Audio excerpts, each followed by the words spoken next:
Welcome to NarrativeNook audio tales where enchanted stories come to life. If you enjoy our stories, please subscribe, like and share to support our channel.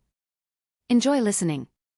Nicole went into the kitchen, picked what Jared liked to eat, and quickly cooked it.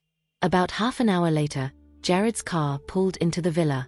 Seeing the lights on inside the villa, Jared knew Nicole was back. He walked into the house, but there was no sign of Nicole. "That's odd. She clearly said she would wait for me. Why is no one here?" It was only when he continued to walk inside that he heard sounds in the kitchen. Letting out a smug smile, he reached to push open the kitchen door and quietly approached Nicole before hugging her tightly from behind. Yikes! Nicole was so focused on cooking that she did not even hear Jared's footsteps. It startled her when he hugged her from behind. "When did you get back without even making a sound?" Nicole snapped. "I just got back. Are you cooking for me?" Jared asked, still hugging her. "What do you think? If you don't let go of me, you won't have any dinner." "Are you threatening me?" Jared spoke softly into her ear. "Okay, go wash your hands. Dinner is about to be ready." Nicole could not stand his teasing anymore and turned around to push him out. At the table, Jared picked up the cutlery and happily dug in. Seeing Nicole not eating, he asked, "Why aren't you eating?" "I ate when I was back in the Riddle Mansion. These dishes are made especially for you." Nicole was happy to see him eat the food she had made. "Okay. What time are you going tomorrow? Do you need me to send a car to drive you there?" "It is okay. Mr. Harmon will send a car to pick me up tomorrow." "How's your deal with Aegis Corporation going?" Jared suddenly remembered and asked. "The project is on track. It is just..." Nicole hesitated. "What's wrong? Are you running into problems?" Jared saw something in Nicole's expression. "I went to see Sean the other day, and he said a supplier had delayed shipment of materials, and the work had to pause," Nicole said. Jared put down his cutlery and thought for a moment. It is reasonable to assume that suppliers won't delay shipment unless someone is offering them a higher price. "You mean someone is sabotaging us?" Nicole looked at him. Jared nodded and looked at her. "It is possible because there is no shortage of materials internationally right now. There are plenty of materials, and the only one holding back on supply is Riddle Corporation's supplier. So you can see that something is amiss." Jared had given Nicole a hint. "I got it now." Nicole looked at him with a serious face. "The meal was yummy.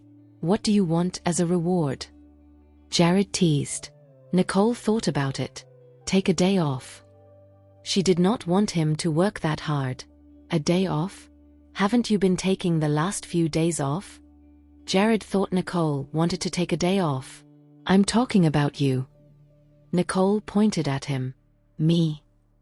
Jared let out a long breath. "I won't be as busy as I was before, and I can take a break anytime I want. It is just that you're in school, and I'm bored with my break, so I might as well do something at the office." It turned out that he did not take a break because he did not have her company. "I didn't know that. We will have exams soon, and then I will be able to spend every day with you."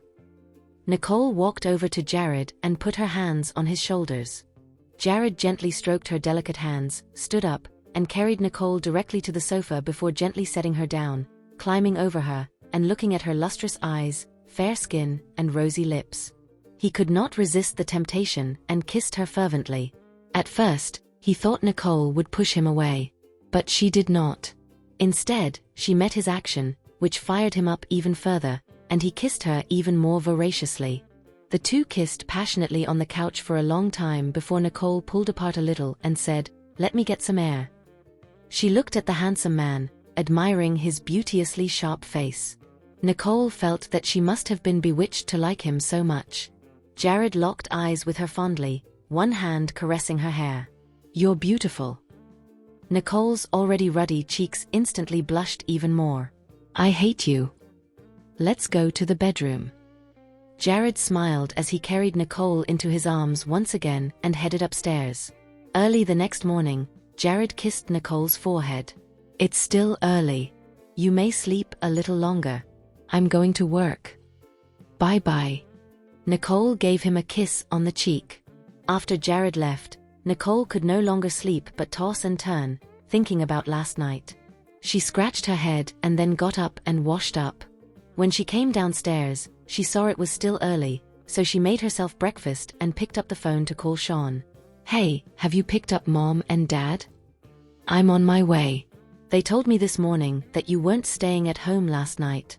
I will pick you up later after I pick them up. That won't be necessary. Mr. Harmon is going to send a car to pick me up. We will meet at Mr. Harmon's house. I've sent the address to your phone. Okay, I'm driving. See you later. Sean hung up after learning the situation. After Nicole had breakfast, she sat in the dining room and waited for a while. Then, she heard a car honking outside the villa. After cleaning up a bit, she walked out. Are you Miss Riddle?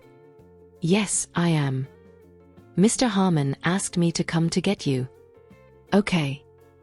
The driver opened the car door for her and drove toward Mr. Harmon's house. The scenery on the way was beautiful, the weather sunny. The car gradually drove out of the city and headed for the outskirts. After a while, a private estate with continental-style architecture appeared in front of her. The gates opened, and the car carrying Nicole slowly drove in, the surrounding scenery a masterpiece. It took about 10 minutes of driving around the estate before the car came to a steady stop in front of a tall building with a large gate, and an attendant came over to open the door for Nicole. Has your family arrived yet? Not yet. I will wait here for them for a minute. Nicole stepped aside, took out her cell phone, and called Sean. Hey Nicole. Have you arrived? We have reached the gate of the estate. Where are you? I'm waiting for you at the front door of the house. Okay, we will be right there. Miss Riddle, why don't you go in first and wait inside? They will be here soon. Nicole smiled. Just as she expected it, Sean and others arrived in his car within a few minutes. After the car was parked, Nicole walked up to them. Dad, Mom, don't you guys think you are overdressed? Nicole was surprised when she saw them. It is called respect. We are meeting Mr. Harmon for the first time. Daniel explained. Miss Riddle, this way, please. The family butler came over to usher them. Thank you. Nicole and the others followed the family butler inside. Scott, his wife, and his father had been waiting for a long time. When he saw Nicole and her family walk in, Scott got up to welcome them. Miss Riddle, you have come at last. If you didn't come, my father would have rebuked me. Scott joked humorously. Mr. Harmons, you two are so kind. Healing patients is my job. Nicole was modest, and she was not asking for anything in return. Miss Riddle has high medical ethics. Please make yourself at home, just considering that you're visiting a friend. Scott had a smile on his face. These are my parents, and this is my eldest brother. This is Mr. Harmon from Aegis Corporation. Nicole introduced them to each other. Scott shook hands with them to welcome them. Nicole came up to Mr. Harmon Sr. and asked, You're in much better spirits than before. Please take a seat, Miss Riddle. Mr. Harmon Sr. gestured for Nicole to sit next to him. Thanks to you, I can still meet with you here today. Mr. Harmon Sr. looked at her with gratitude. Don't mention it. How have you been since you were discharged from the hospital? Nicole asked. It feels better than being in the hospital. The air and environment here are good, and I'm recovering well. Mr. Harmon Sr. felt that being in his own home was just more comfortable than being in the hospital. As long as you feel comfortable.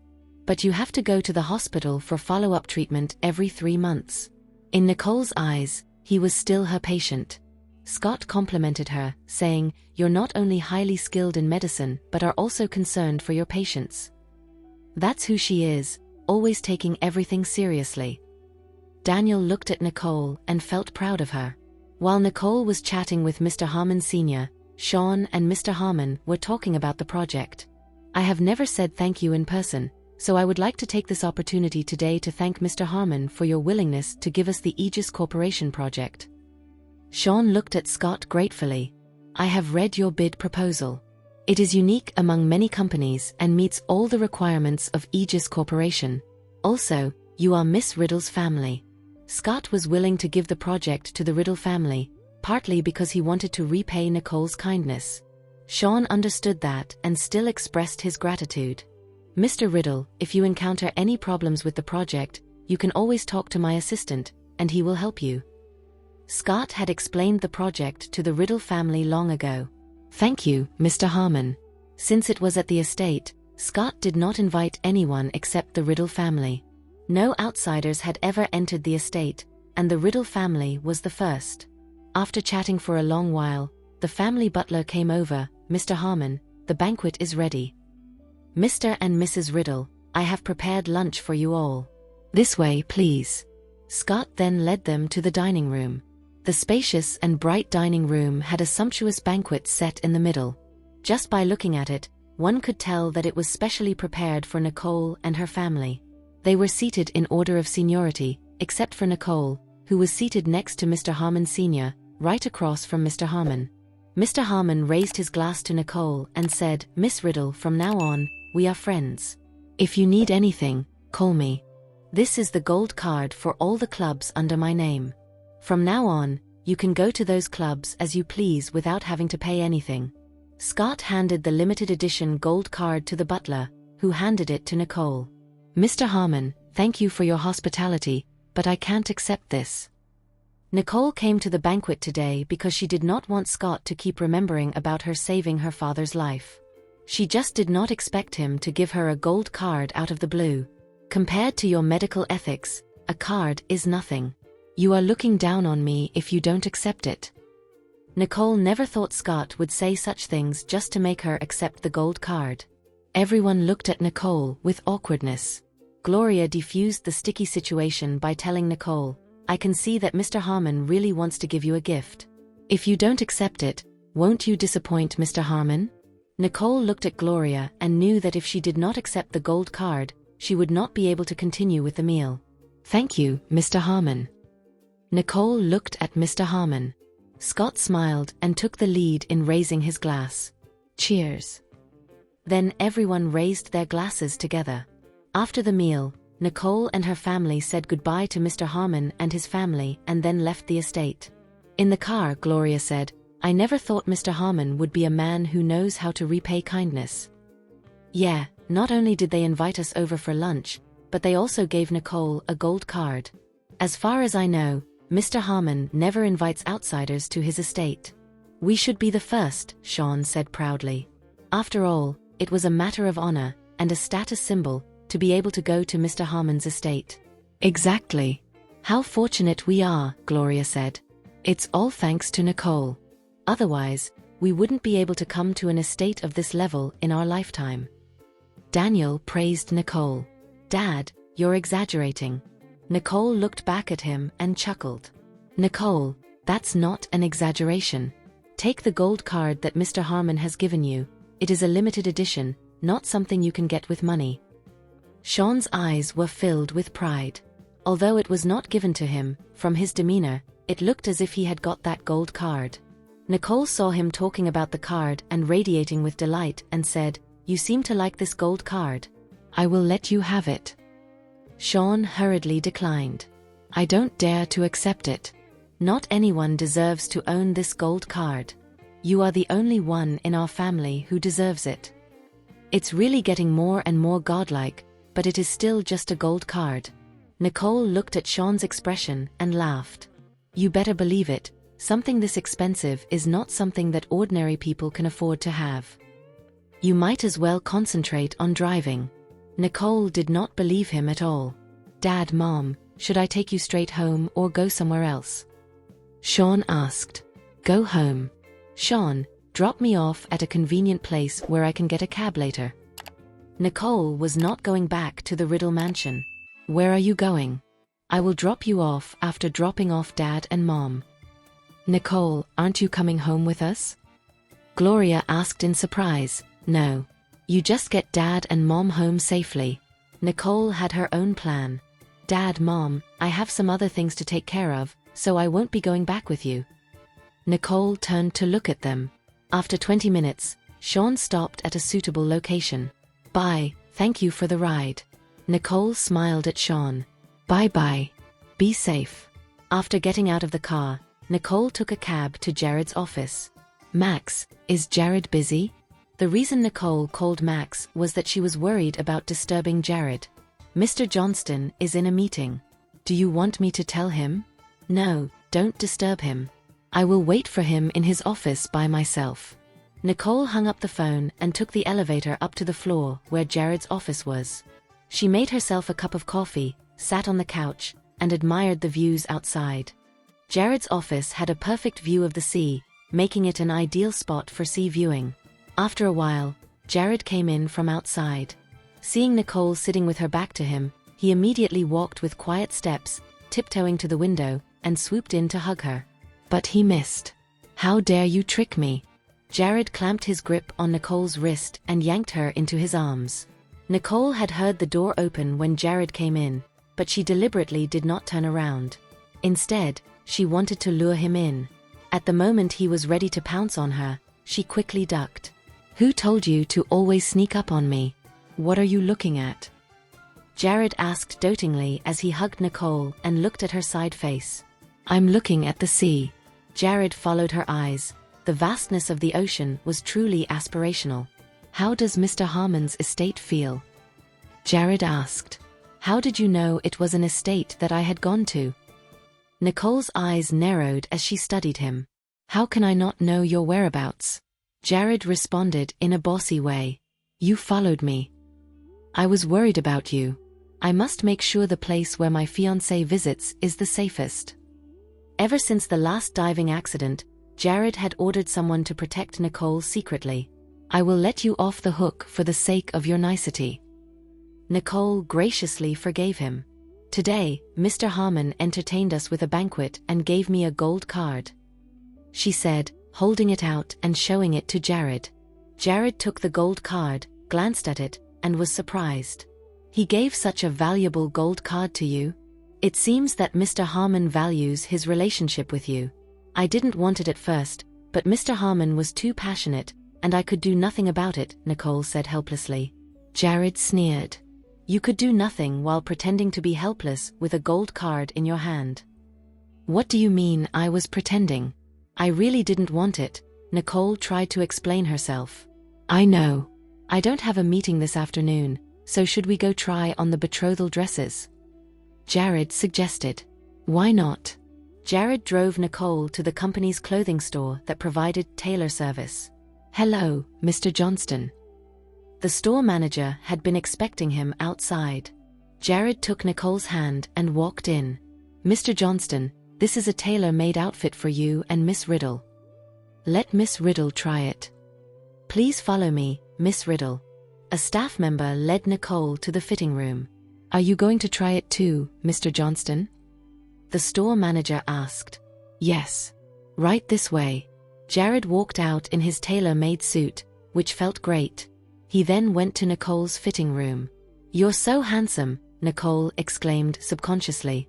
When she realized what she had said, she hurriedly covered her mouth.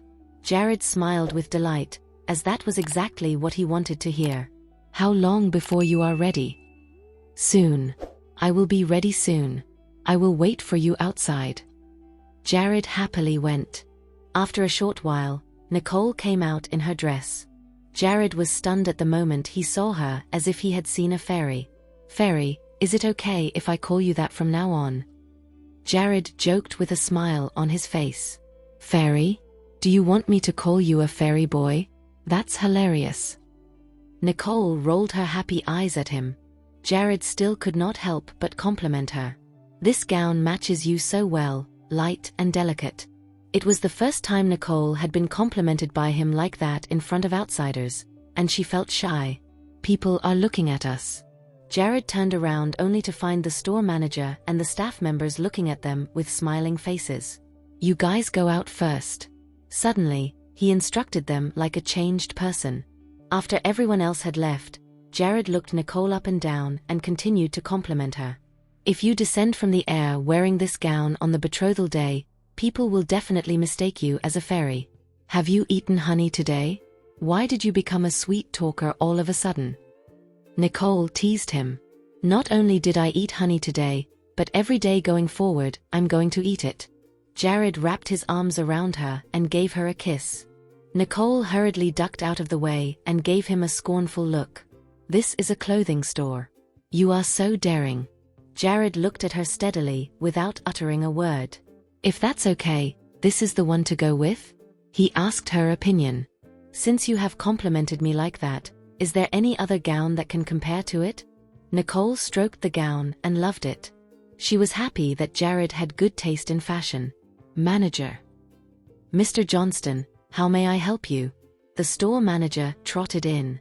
We have decided on these 2 outfits. Order them to be delivered to the hotel on the day of the betrothal.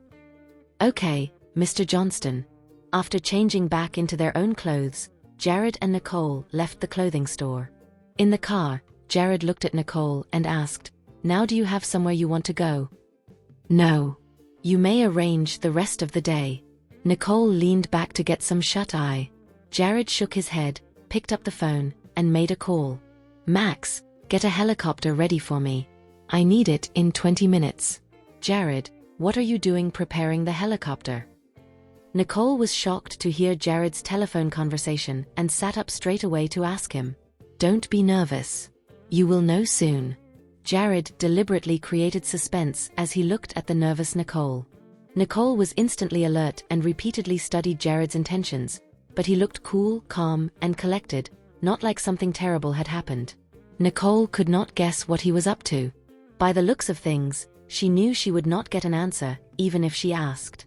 She took out her phone and searched for recent events. After analyzing them, none of the events had anything to do with Jared. So she wondered what his intention in preparing the helicopter was. Jared did not tell her even after they had gotten out of the car. She was baffled but had to follow Jared. If there was any danger, she could at least help him. The nervousness during battles came to her once again. She had not experienced this for a long time. Her every cell involuntarily became on guard as she scanned the surroundings for danger. Why did you bring me to the office? Aren't there any more meetings this afternoon? Don't you have to get on a helicopter? Nicole asked 3 questions in a row. The helicopter is up there. This was all Jared said before he brought her to his exclusive elevator. The elevator soon came to the rooftop, where Max was already waiting. Mr. Jared. Okay, get on the helicopter. Jared took Nicole's arm and was about to walk toward the helicopter. Nicole pulled his hand and asked, Where are we going? What's happening?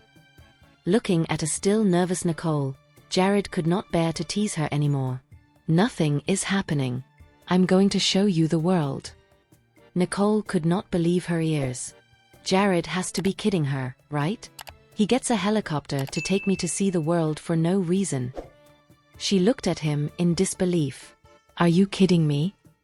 Nope. You will find out in a minute. Get on board. Jared took her hand and got on the helicopter. Jared made it to the pilot's seat, leaving Nicole in the passenger seat. Are you ready? It is a gift before we get betrothed. A gift. Nicole was completely baffled, increasingly confused by what he was saying. But looking at him like he was going to fly the machine himself, Nicole asked with concern, Do you have a flying license? Sure. I do. Jared flew the helicopter up into the air, heading toward the sun. Look over there. Jared pointed out to the sea, where several yachts on the sea posed in a huge heart shape. Do you like it? Jared looked over at Nicole. Love it. Nicole was so touched, and she kissed Jared on the lips. The sun shone brightly and warmly on the two's faces. Jared did not expect Nicole to kiss him, let alone in a helicopter. The sound of fireworks suddenly came. Nicole looked outside, and a line appeared in the distance after the explosion of fireworks in the air. Nicole, Jared will always love you. It was the first time she had seen her name appear from the fireworks, one that belonged to her, the fireworks he had set off for her. Jared, why didn't you tell me earlier? You caused me to worry for a while, Nicole said. I'm sorry to have worried you. I wanted to surprise you. It was the first time Jared had ever said those words to anyone, or maybe he would only say them to Nicole. Jared flew the helicopter away from the sea and off into the distance. Can you tell me where we are going now? Nicole was not worried now, her tense nerves having relaxed at the sight of the gift he had prepared for her. We are going to the island for our honeymoon now. Honeymoon? Aren't we only going on our honeymoon after we get married? Nicole looked at him in puzzlement. Who says we have to be married before you can go? I can go on my honeymoon whenever I want, as long as you agree, and no one else can stop us. Jared looked at her dominantly as if he was going to swallow her up in the next moment. Hell yeah. Nicole looked at him with a smile. Let's take a picture, Nicole suggested. The time with him was always good, and she wanted to keep the moment. Carl was still tracking White abroad. The coordinates had been narrowed down to a town, but the situation here was complicated, so he did not dare to act rashly. He had tried to contact Zane in the past few days but had not heard from him. So today, he continued to go outside to have his meal as usual. Suddenly the beacon light on his hand flashed rapidly, and Carl immediately covered it with his sleeve, knowing White should be in his vicinity. While eating, his eyes scanned. Suddenly, a man in a hoodie in the corner caught his attention. The hoodie man ordered a meal, quickly finished eating, then got up and walked out. Carl immediately followed. He knew hackers were vigilant, so he did not dare to follow too close but tailed him from a distance. Every time coming to a fork in the road, the hoodie man would look back to see if there was anyone following him. After making sure that no one was following him, he would continue to walk forward. Carl had followed the hoodie man for several intersections, but the hoodie man had not gone into any buildings. It seemed that this man was extraordinarily alert. He led Carl to roam around several intersections, then made sure it was safe before entering a small, inconspicuous door. Carl watched the door close from a distance, and instead of getting close to check, he went into a nearby shop.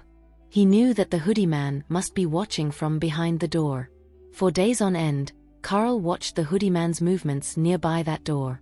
According to the coordinates, this hoodie man should be the person whom Nicole asked him to find, but he still needed confirmation from Nicole before he took action. After sending several messages to Nicole without receiving a reply, Carl had no choice but to stay near the door to observe the hoodie man. Nicole and Jared stayed on an island for several days. After the honeymoon, Jared flew her back to the office. Go ahead and get busy. No need to see me off. I'm going back to the villa. Nicole kissed him on the cheek before leaving. As she walked downstairs to the lobby, she bumped into Chloe, who was walking in. Nicole? You're here to see Mr. Johnston. Chloe acted like a big sister. You have a problem with that? Nicole asked rhetorically, without answering. Last time she was forced to apologize to her in Jared's office. This time, she wanted to redeem herself. Chloe suddenly changed her attitude and looked at Nicole kindly. I have something that needs a favor from you. Nicole just wanted to get back to the villa quickly. What is it? Henry knows Grandpa likes to collect diamonds, so he specially asked someone to buy a Dresden green diamond from abroad and asked me to pass it to Grandpa. But if I take it back to Grandpa now, it will be late for the commercial shooting, and it will affect the launch of the new products of Johnston Group. I know you are cautious, so I want to ask you to help me deliver it to Grandpa. Chloe looked at Nicole and softened up. Nicole sized her up and thought about Johnston Group's new product launch. Where's the stuff? It is in my bag. I have been carrying it around with me for fear of losing something so valuable. Chloe took out a beautiful box from her handbag and carefully handed it to Nicole. Be careful. This is expensive and the only one. Chloe looked as if she was afraid Nicole would lose it. You can deliver it yourself if you are worried. Nicole handed the box back to her. Chloe hurriedly pushed it back and smiled. Don't worry, don't worry. I trust no one else but you. Bring it to Grandpa quickly. Okay, I'm off. Nicole took the box and walked out. Looking on as Nicole went, Chloe let out a triumphant smile. I will make it impossible for you to explain yourself this time. She then spun around and walked back into the building. Nicole took the box and went without delay. She hated Chloe, but she would do it for her grandfather's sake. She waved down a cab and got in. Crimson Street. Soon, The cab stopped in front of her grandfather's house. She got out of the cab and walked into the house with the box. Before Nicole even came inside, she could already hear Rain and Snow's voices. What are they doing here? Nicole walked in with curiosity. Rain was giving her grandfather a shoulder massage when she saw Nicole coming in. What brings you here? Do I have to report to you whenever I come to see Grandpa? Nicole hit back. Nicole, come and sit down. Mr. Riddle Sr. was happy to see Nicole, whom he had seen in a while. Grandpa, are you feeling okay? Nicole said with concern. Still in good health. Don't worry about me. Mr. Riddle Sr. beamed, his voice forceful. I can tell by Grandpa's voice. You're so fake, Rain said sarcastically. Nicole did not want to get into it with her. She looked at Mr. Riddle Sr. and said, Grandpa, I'm getting betrothed to Jared in a few days. Can you come? Glad to hear that. I give you guys my blessing, but I won't be there for your betrothal. I will send you a gift when the time comes anyway. Mr. Riddle Sr. said, sounding hale and hearty. Grandpa, we don't want gifts. We are happy to see you are always healthy and with us. Nicole was all smiles. Only in front of Mr. Riddle Sr. and Jared could she smile so happily. Nicole, I didn't know that you were so filial. Rain, standing behind Mr. Riddle Sr., was ready to find fault with Nicole. Rain, will you stay out of the way when I'm talking to Grandpa? Nicole reprimanded her with frosty eyes. You. All right, Rain. Go over there and rest for a while, Mr. Riddle Sr. said, and Rain had no choice but to walk away. Snow, didn't you see Nicole's smug look? Why didn't you say something? Rain angrily complained to Snow. Grandpa likes Nicole a lot, plus she will be betrothed to Jared soon, and Grandpa will like her even more. So don't be upset with yourself, Snow said. You are really forgiving, Rain said sarcastically to Snow. Nicole took out the box that Chloe had asked her to and handed it to Mr. Riddle Sr. Grandpa. This is what Chloe asked me to bring you. She said that Henry knew you liked to collect things, so he specially bought the Dresden green diamond from abroad for you. It is so kind of Henry. Mr. Riddle Sr. took the box and put it in his hand without the intention of opening it. Grandpa, why don't you open it and take a look? Nicole asked curiously. Right, Grandpa. Open it and check to see if there is anything broken. Rain and Snow immediately came over when they heard that the diamond was bought from abroad. Seeing that his 3 granddaughters wanted him to open it, he smiled. I will open it up then and let you all help me take a look at it. Okay. Rain nodded her head repeatedly. Mr. Riddle Sr. gently opened the box, and a sparkling diamond came into view. This is the Dresden green diamond? Rain exclaimed in amazement. Mr. Riddle Sr. took it in his hand and looked at it, then his face sank, and the smile on his face disappeared. Nicole saw his expression and immediately asked, Grandpa, what's wrong? Is there something wrong with the diamond? Snow and Rain heard what Nicole said and immediately looked at her. How could there be a problem with such a nice-looking diamond?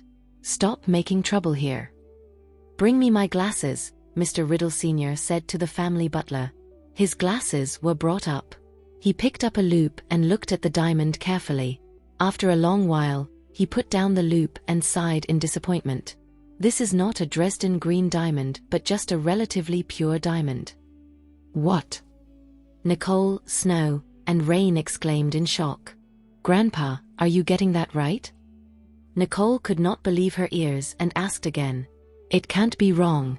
I have this kind of diamond, which is several times better in purity than this one.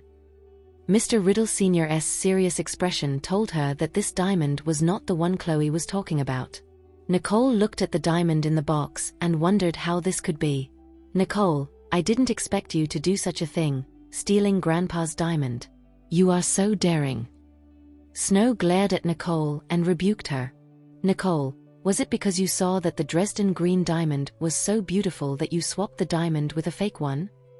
Rain looked at Nicole viciously, seriously suspecting that Nicole had taken the diamond. Exactly. How could Chloe let you deliver something so valuable with just a box? That looks like child's play. Snow also suspected that Nicole had tampered with it. Seeing that Rain and Snow were fanning the flames, Nicole shot them a displeased look and turned to Mr. Riddle Sr. "Grandpa, I did nothing. I watched Chloe take this box out of her handbag, and I never opened it midway, much less knew that it didn't contain the Dresden green diamond." Nicole looked at Mr. Riddle Sr. with a grave face. "It is okay. It is just a diamond. No need to make a fuss about it." Mr. Riddle Sr. stopped Snow and Rain. "Nicole, I believe in you." He looked at her with an avuncular face. Nicole was warm-hearted, knowing that her grandfather trusted her so much. "Grandpa, I will find out what's going on and give you an explanation." With that, Nicole left. Mr. Riddle Sr. looked on, twirling his beard with a thoughtful face as Nicole went. "Grandpa, why do you trust Nicole that much? What if she really took it and doesn't admit it?"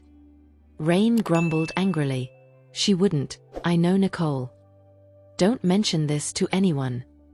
Mr. Riddle Sr. instructed them. "Got it, Grandpa." Snow and Rain grimaced helplessly. Deep down inside them, they were thinking of making good use of this opportunity to smash down Nicole. On the way back, Nicole recalled every word and action Chloe had said and done, and there was no question that the box had been switched before it was passed to her. But Chloe would not admit it if she were to question her right now. After all, she left in a hurry after taking the box and did not open it to check. Now things had gone wrong, and there was a possibility that Henry would be implicated. Her car pulled up steadily in front of Jared's villa. Nicole got out of the car and walked in, her mind still thinking about the diamond. Seeing the computer on the table, she remembered she had an appointment with Zeke earlier. She immediately turned on the computer, and several messages from Carl popped up on the screen. Nicole immediately opened them. It was all messages from Carl waiting for her confirmation. She smacked her thigh for almost screwing things up big time. Carl had found someone who acted like White, and because he could not be sure, he kept his hands off. Nicole zoomed in on the pictures and videos Carl sent over, repeatedly examined them, and then replied to Carl. "What is the situation at your end now?" She soon received a reply from Carl. "This person switches his place of stay every few days and is very suspicious. Find a chance to test him. If this person is White, get rid of him immediately." "Okay." After communicating with Carl, Nicole quickly contacted Zeke. "Have you made any progress in your research in the last few days? I'm ready to assist you in cracking it." Zeke was still confident in himself. "Okay, we will do it in sync now." Nicole started attacking the target's intranet. Thank you for listening. If you have enjoyed this story, please like and share so others can see it too. Also hit the subscription button and notification bell so you can be notified on our next release. Thank you for your support. God bless you.